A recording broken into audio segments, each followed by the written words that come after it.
was Helen Keller who said, "There's only one thing worse than not having your sight, and that's being able to see, but having no vision."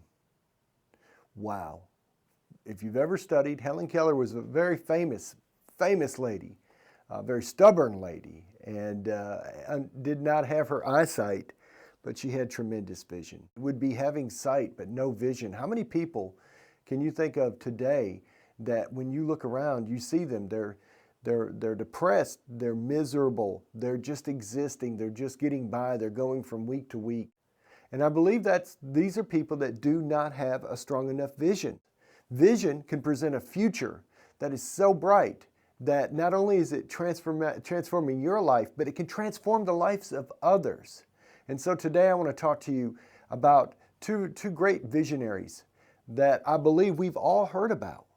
One being Henry Ford. Do you know that Henry Ford, his dad wanted him to be a farmer and wanted that for him so bad. But Henry knew that was not the vision that was for his life. So he walked from his farm all the way into Detroit.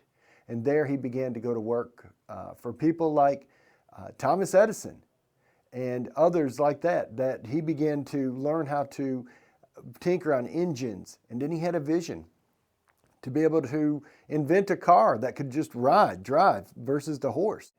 I think everybody in America, the working class group of America, should be able to afford a vehicle. So from there, he had a vision for an assembly line. Henry Ford was a good example of a visionary. He didn't allow what his father wanted for him or what his parents thought was best for him to put a cap on him. He decided to go his own direction. And with that, not only did he benefit, but many, many, many others benefited and are still benefiting today.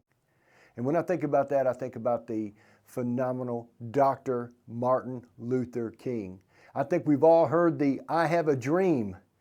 I have a dream that one day that white and black children will be able to go to school together, be able to play together. See, he had a vision that was so big, but nobody during his time looking in the natural eyes could see that. Martin Luther King believed that so passionately. He was such a visionary that he began to speak it out there and to that crowd. And, you know, maybe not while he was alive, but afterwards that became to fulfillment. That vision was so big, it didn't just benefit him, it benefited generations to come. However, it will cost you something.